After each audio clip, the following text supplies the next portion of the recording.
Has the recent market volatility put your retirement plan to the test? See if your retirement is still on track by scheduling a retirement checkup with Lauren Merkel.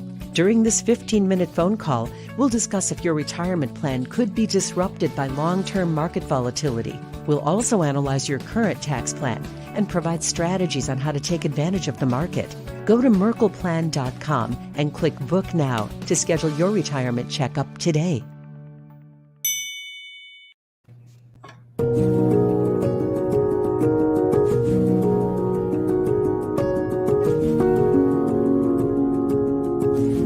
The morning news on YourIowa.com is brought to you by the Commission on U.S. Territories, striving for equal representation around the globe, and by Keep Iowa First, committed to keeping the Iowa caucuses the first in the nation contest in selecting the presidency of the United States.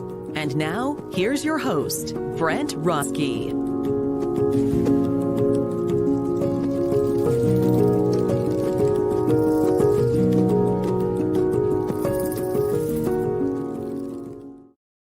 Hello, everybody. Happy St. Patrick's Day. And up on the screen there, take a look. There's Chicago. They did, in fact, dye the river green this year again. So happy St. Patrick's Day to you and to our friends there in Chicago. We got a big show today. Kimberly Graham was a former candidate for Senate. She's going to be on the program live this morning. Very grateful to her, as well as Mark Everson was the 46th commissioner for the IRS. He came to Iowa a few years back, participated in the Republican Iowa caucuses as well. He's going to talk to us about his thoughts on the Iowa caucuses and schools, students getting back to school down there.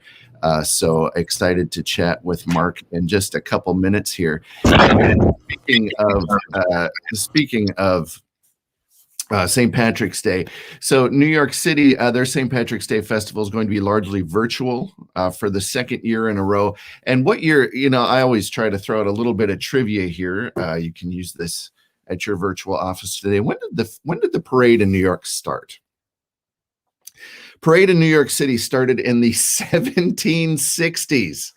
Is when they started marching for St. Patrick's Day. And, having lived abroad, I actually lived in Scotland during St. Patrick's Day one year. It's not the same. It's not a big, crazy drink for all around the world. So they look at what we do here in America and they're a bit puzzled by it, but still excited for the Green River there in Chicago. A beautiful shot there of the sunrise and the Green River. And some good news to report. Tiger Woods has returned home to Florida to recover from his car crash on the 23rd of February. I'm sure you heard about this, but he was on his way to film for Golf TV just after 7 a.m. and his SUV crashed into a median.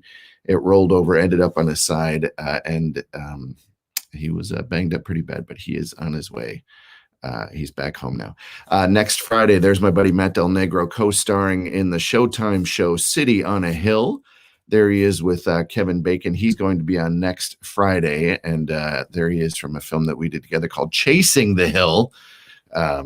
Matt Del Negro, a fantastic human being. So looking forward to seeing him. If you missed yesterday's show, Ensign Molly Sanders was on the program from Ames. Thanks to Admiral Mike Franken for putting that interview together. But she talks about why, for her, at least, the Navy was a good choice. And we talk about that. And tomorrow, would you believe tomorrow is our 50th edition of this program?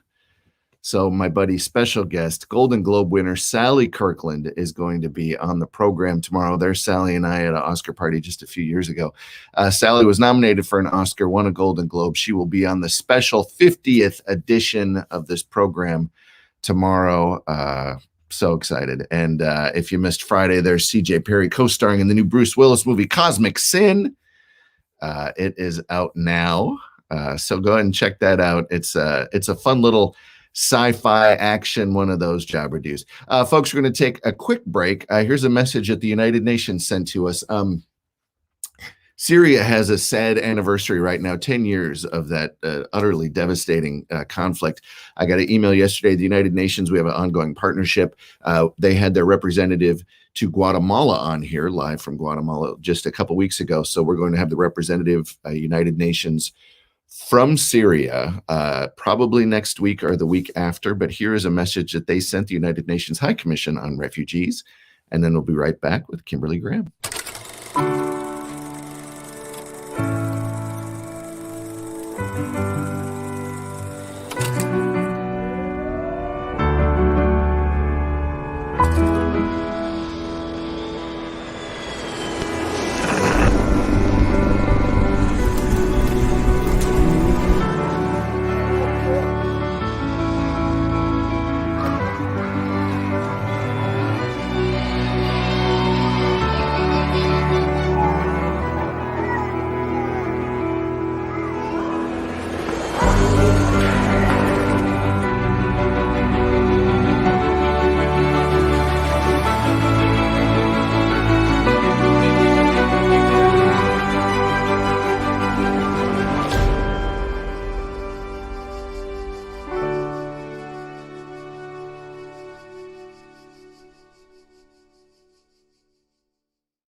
Hello, welcome back to the show. And there is former U.S. Senate candidate Kimberly Graham. Thanks so much for being with us on the show today. Oh, let's see. I think do sound check. Oh, we've got you there. All right, we're set. I wanted to start the interview today. Here's a tweet you sent up yesterday. Of the 130 journalists who were arrested last year while covering BLM protests, only one was prosecuted, Andrea Sahuri, in Polk County, Iowa. We need a new Polk County attorney. Why don't you tell folks, first of all, a little bit about the trial and then some of your reactions to it? Well, caveat, I didn't watch the whole thing. I was working for a lot of it, but I did go and watch most of closing arguments back.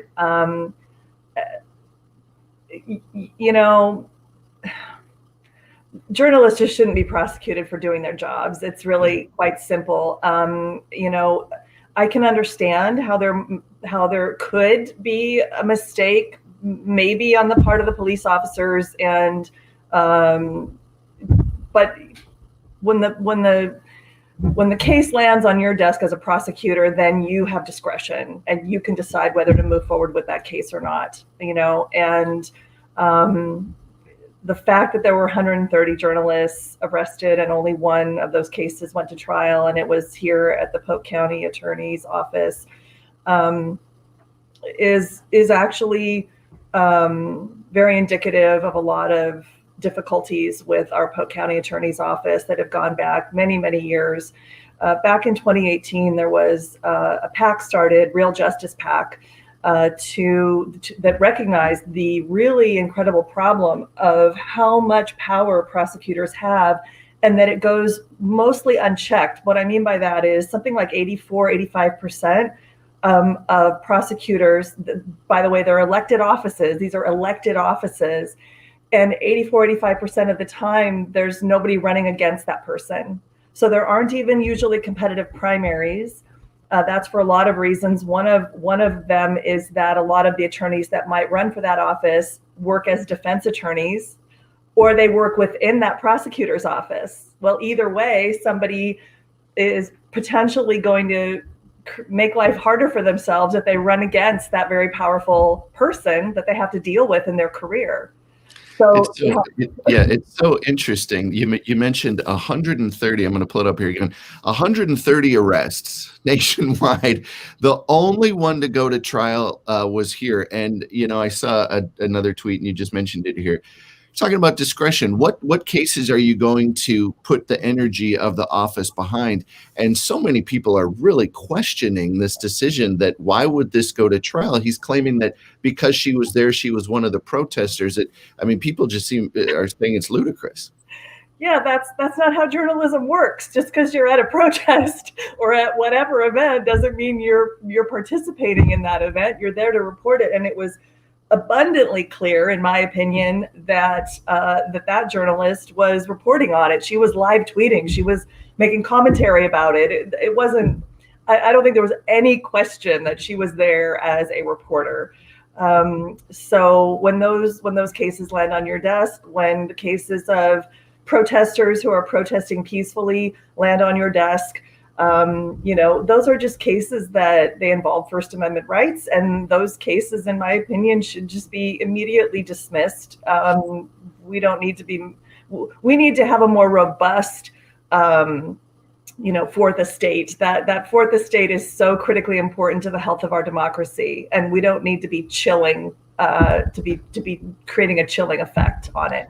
I remember the night that she was arrested, I was, watching the news, and I had my Twitter feed up, and I saw a photograph that she took herself while in handcuffs. She still had her phone in the back of the police van, had a red light, and she took a photo of herself. I go, what is going on here? And okay, she got arrested, but I just kept. It was one of these things I kept rechecking the news. Like, am I getting this right? They're actually taking this to trial. It's just, and another journalist who was there was, oh, you're with the Register, you get to go away. And some people are saying because she does not have white skin, that she was then taken into custody and then brought to trial. And what's interesting, Iowa Starting Line wrote an article about this. The prosecutor is, like you said, elected. He ran as a Democrat, and most of the time, a lot of these offices run unopposed. And I know that you're thinking about getting into that race, but how would that differ? And I know we're still talking theoretically, but you were a U.S. Senate candidate, which is a statewide campaign. It's quite a grueling campaign to be a Senate candidate. This potentially would be a little easier to wrap your arms around, just Polk County, a little more localized. What do you think the differences in being a candidate would be? Yeah. So, and I just want to make sure I finished this thought that I started earlier and didn't get back to, which is when that Real Justice PAC started, that they analyzed county attorney and district attorney, which is the same thing, but we call it a county attorney here, and a lot of other states call it the district attorney or the DA's office. They analyzed those offices across the nation, and they targeted the top 50 worst in their opinion, this PAC, and as far as racial disparities in sentencing and things like that. And a lot of them, the ones that have been in office the longest unopposed. I think that John Sarcone has been there for roughly 30 years, and I'm not sure that he's ever had an opponent. Maybe he had one once, but I don't think so.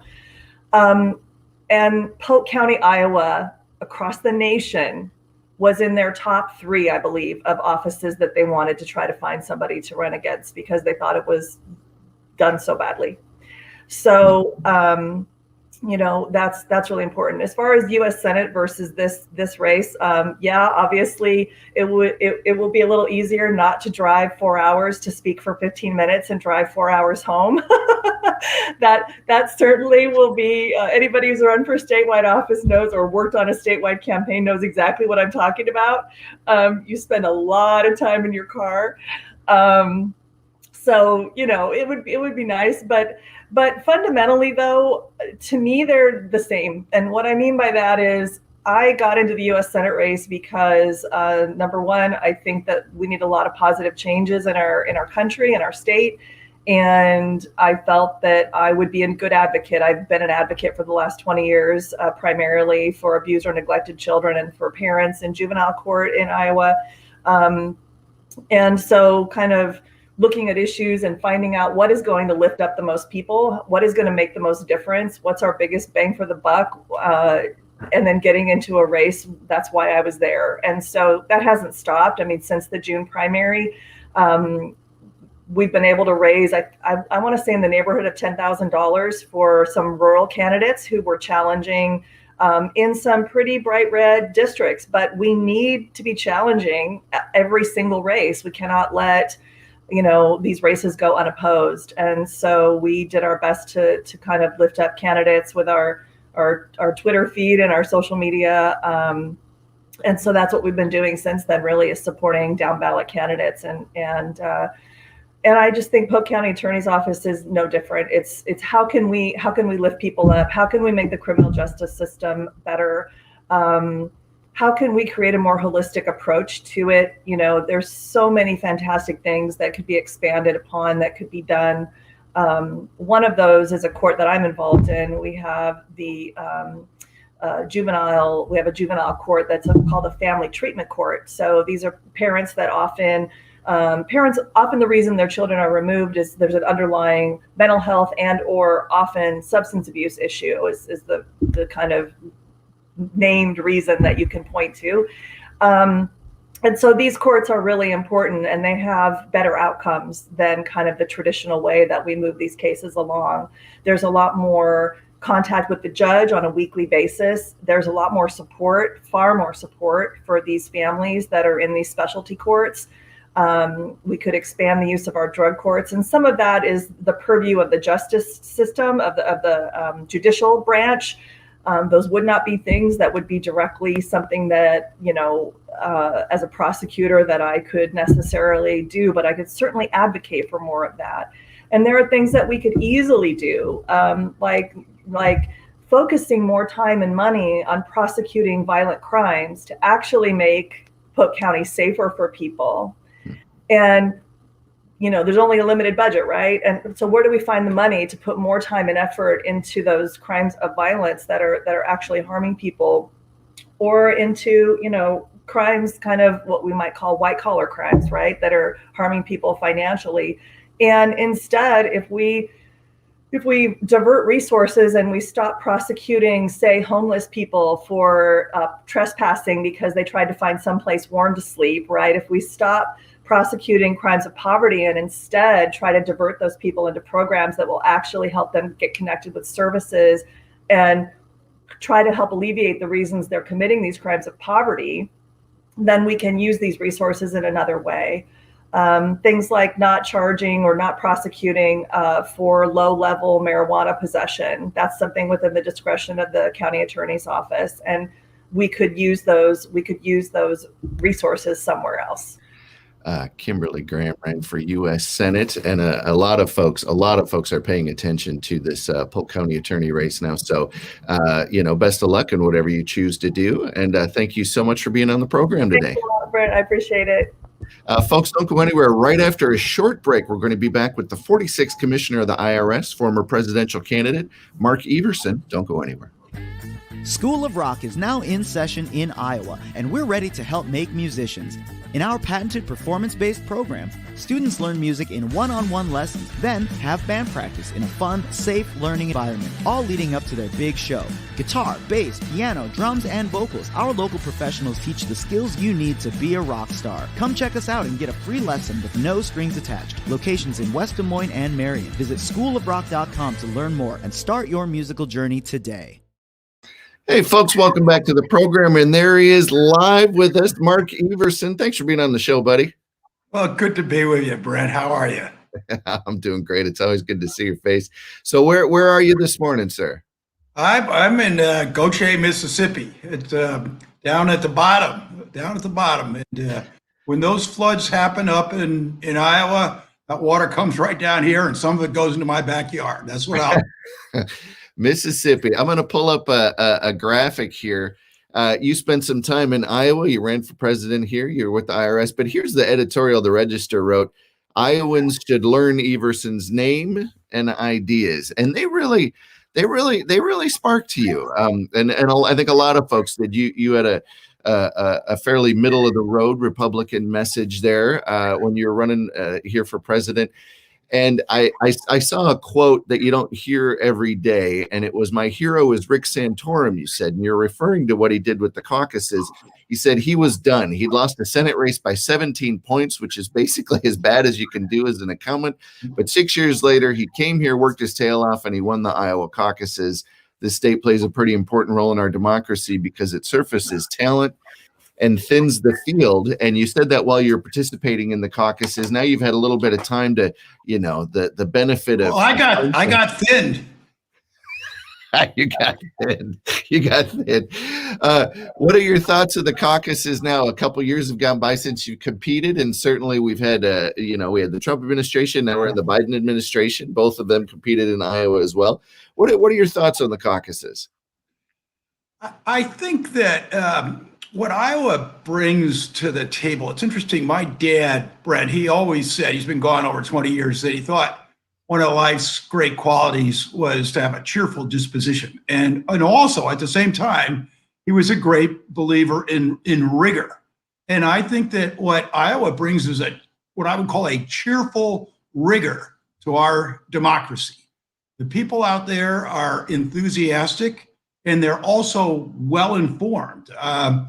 As you indicated, look, I ran the tax system in the country. I ran the immigration system.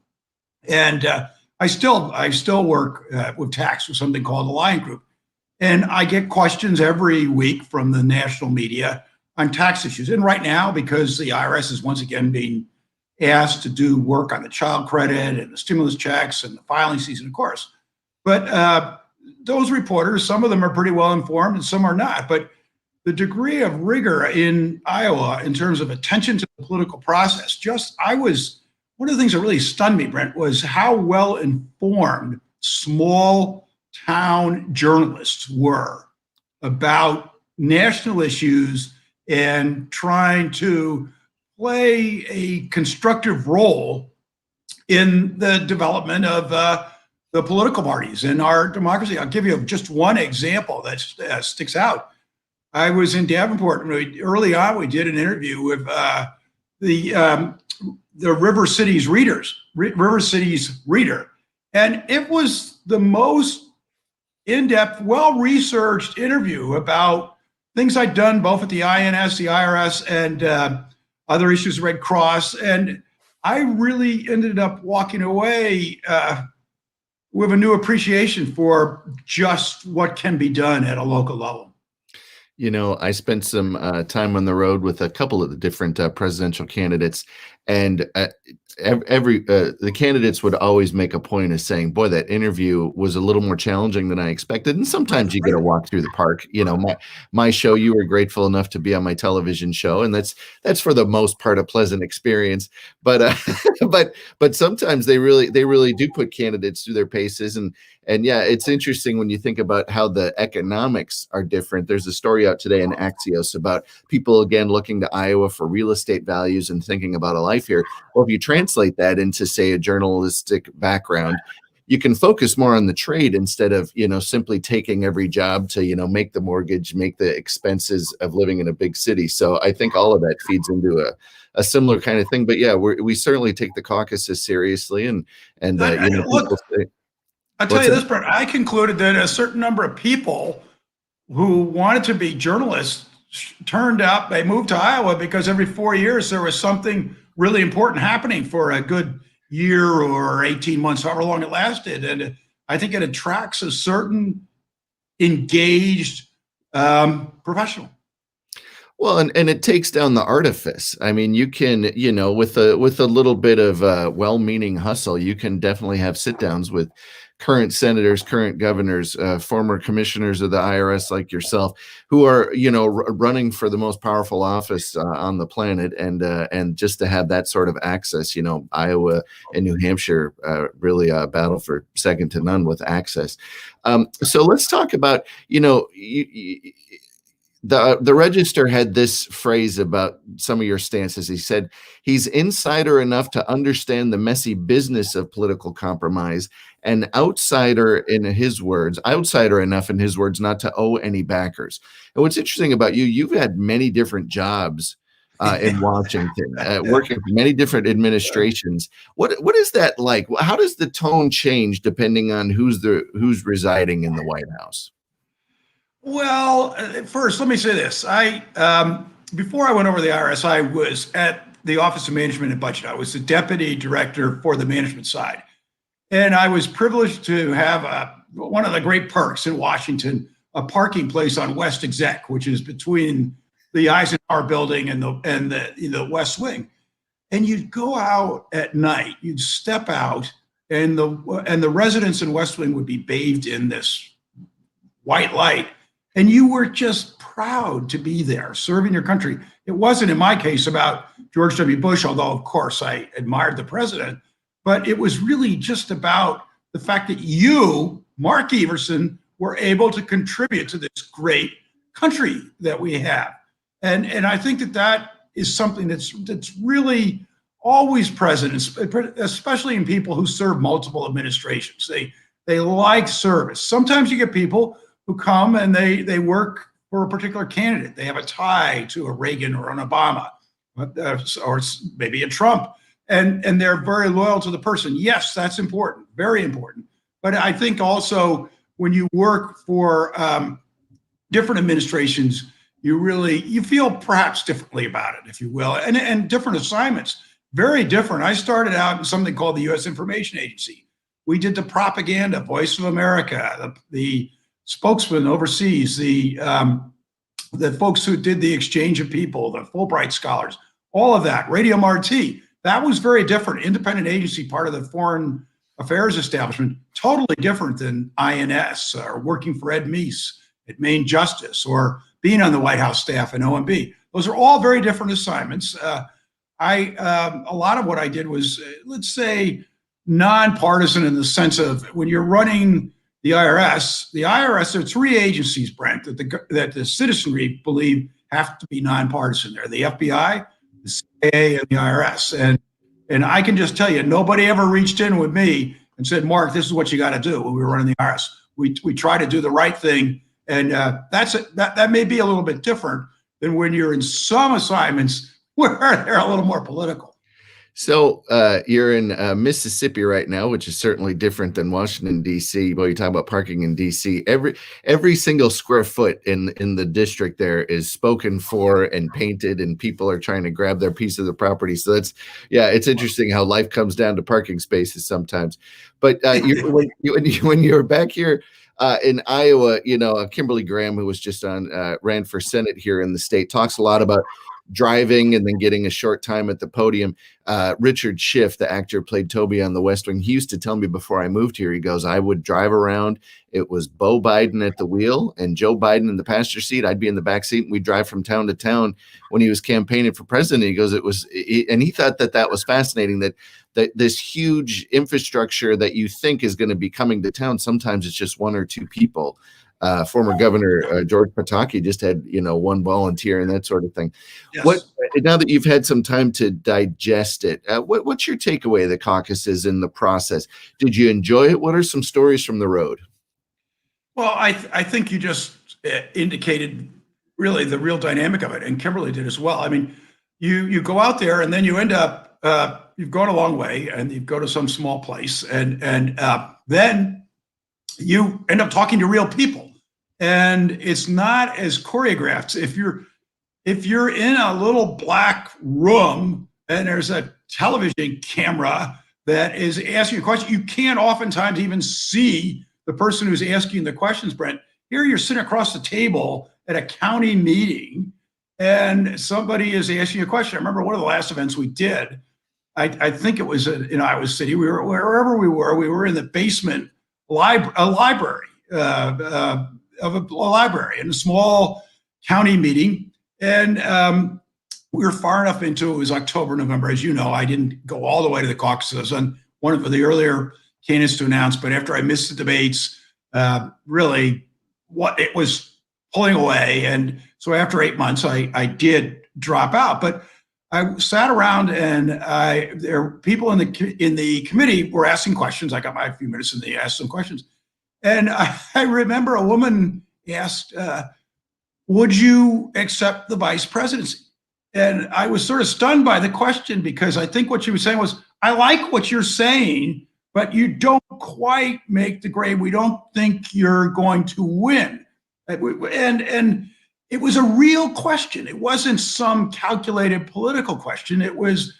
She was reacting to me. And that does not happen in a big city media interview on any subject, because the reporter or even the politician, before I testified 50 times before the Congress, the senator has a series of questions that the staff have given him or her, and he's going to run through them. This is a dialogue that plays a purpose. There may be a Wall Street Journal reporter sitting there watching this interchange and exchange, and that has an impact of informing people about who that individual is. And it's real. It's real, Brent. It's not staged. You had many high-profile positions before that, but had not run for office. You haven't run for office since then. Was that your one and done, or are you going to be trying it again? Well, Brent, I will say this. I think it's very important that the Republican Party continue to thrive, and that those of us, as you indicated in my record, I'm center right. I believe in presidents like Eisenhower or Reagan or Roosevelt. I don't think you can just say these were establishment Republicans and they didn't do anything for the country. if you believe in make America great again, where was the again? The again, at least a good part of the again, was people like Roosevelt, Reagan, and Eisenhower. And George W. Bush did great things too. He did the AIDS initiative and effort. There were a lot of good things that happened. Education. Anyway, look, I believe that the Republican Party is worth having an important dialogue in. I don't know what that will take. We're years away from that. Joe Biden is at bat, and a lot will happen between I would tell you, between now and January, let alone 2 or 3 years from now when Iowa starts to heat up. Well, we've already had visits from Senator Tom Cotton has been here. Former UN Ambassador Nikki Haley has been here. So people are visiting. What would you give the current health report card of the Republican Party? Certainly had some changes under the Trump administration. Yeah, I think that it's in a tough position right now because the people who are most mentioned as the front runners or candidates on the Republican side, they're wannabe Trumps. And there's only one Donald Trump. Trying to be Donald Trump 2 is not going to work. Right now, there's a whole group of people that are just trying to prove that they are him, only a little bit better. And that's not, I don't think that's going to be the next evolution of the Republican Party. The 46th commissioner of the IRS, former presidential candidate, Mark Everson. Thanks so much for being on the program today, buddy. Always nice to be with you, Brent. Have a great day. You too. Folks, we're going to take a quick break, and then I'll be back to wrap up the show. There's a new spin on casual dining near Drake University. Lucky Horse Beer and Burgers. Craveable faves, flatbreads, delicious burgers, frozen cocktails, and crazy cool vibe. Get to Lucky Horse Beer and Burgers today. Folks, before we let you go, here's Emmy-winning meteorologist Jason Parkin with today's outlook. And the weather is brought to you by Clear Mortgage. It's going to be a mostly cloudy day, a chilly day, not quite as cold as yesterday. Maybe a raindrop or a snowflake today, but that'll be about it. And there's all the contact information if you need help with a purchase or with a refinance, as rates are still near historic lows. Here's the outlook for today. Should be at about 37 degrees by noon, with winds fairly light out of the northeast and east northeast, as you see throughout the day today. 43 degrees for your temperature at around 4 o'clock. Now, our next precipitation chance comes Wednesday and Thursday. Most of that looks to fall as rain. We may see some snowflakes mixed in at times during the nighttime hours, but 45 for a high Wednesday and 48 on Thursday. Then things start to improve, as you can see there. 50s in the forecast for Friday and for Saturday. On Sunday, high temperature near 62 degrees. And on Monday, a chance of rain to kick off the upcoming week, but still not a bad temperature given the time of year. High temperature Monday near 54 degrees. Huge thanks to Jason Parkin for giving that forecast. He was on KCCI. He was on KCWI. He is a legend in Iowa weather, so we're grateful to him. Up on the screen, there's sunrise in Chicago up over the Green River. It is St. Patrick's Day today, but in our little universe, tomorrow is a big day, the 50th anniversary program of this show. So we're going to have Golden Globe winner Sally Kirkland is going to be on. Sally and I did a short film called African Chelsea that we got some Oscar buzz about. We actually got Oscar buzz. KTLA, my buddy Rick Chambers had us on, did a whole big blowout, and the Wrap invited us to their thing, The Contenders, and it was a lot of fun. Sally was nominated for Best Actress. She won a Golden Globe for her portrayal of Anna in a movie called Anna. And she was nominated alongside, I don't know, maybe you've heard of these people, Glenn Close, someone named Meryl Streep, maybe you've heard of Meryl Streep, Holly Hunter, Cher. I mean, it's an incredible lineup that year for the Oscars. The prize was given out by a guy you might have heard of named Paul Newman. She lost the Oscar that year to Cher. She won the Golden Globe that year against Cher, that same pack of people. So anyway, Sally's going to tell us all about how she got nominated, what it meant for her career. I mean, she's been a working actor the entire time, decades, a true survivor in Hollywood.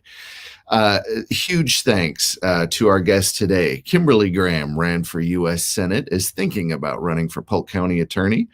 Mark Everson, the 46th Commissioner of the IRS, the Deputy Director of Budget at the White House, also came here, ran for president, and that's where I got to meet Mr. Everson. One of the my favorite episodes of my TV show Roske on Politics was Mark and I at an iCubs game, and the baseball stadium was kind enough to let us basically film while the game was going on. So we're up there in the stands and you see the game going on behind us, and I just think back so fondly of times like that where you didn't have to take precautions as far as masks or being around people and all that sort of thing. But folks, we do now.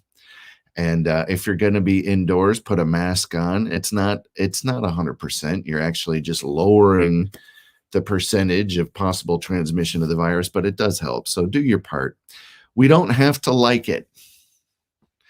I used to ride a motorcycle with no helmet. It's true. I was the third Harley in the Roast and Ride event. Joni Ernst, Senator Ernst, was the first bike. Governor Scott Walker was the second Harley. I drove the third Harley. I didn't have a helmet on. It was on national news. I got a lot of phone calls. But you crash a motorcycle, you hurt yourself. If you transmit the virus and you don't even know it, then you're hurting someone else. So put a mask on. It's not fun. It doesn't have to be fun. Do your part to help out. So big thanks to our guest today. Tomorrow, we're going to show the Lisa Marks segment. We're going to show it today, but tomorrow we're just going to have a big old blowout. Special guest, Golden Globe winner, Sally Kirkland. We've also got Gary Kroger, former SNL star Gary Kroger, is going to be on tomorrow, starting his first of every Thursday segment. He's going to be on every week. Tomorrow's his first. David Weaver is going to be on the program tomorrow. David Weaver hosted when I was running John Delaney's presidential campaign. David Weaver hosted the campaign, had an event at his farm, the tractor set up. It was beautiful. And we're going to talk about what does it mean to be a Democrat in rural Iowa right now, and how the state party is definitely the state Democrat party is going through a lot of changes. The last election was not kind to Iowa Democrats, so we'll be talking about that. We're going to Lisa Marks is going to be on tomorrow talking about Oscar nominations, all the way from Leigh-on-Sea in the United Kingdom. All that tomorrow morning on the 50th. Do you believe it? 50th edition of the I wanted to say Roske on Politics. The 50th edition of Your Iowa Morning. Right here at youriowa.com. If you've got something to say, let me know. There's the actual email address. Roske at youriowa.com. If you want to support the show, if you want to get involved, if you've got something we should be talking about, let us know. And huge thanks to all of our sponsors. If you would like to be one of those as well, we will not turn you away. Have a great day. We will see you right back here tomorrow morning, 7 a.m. We'll see you then.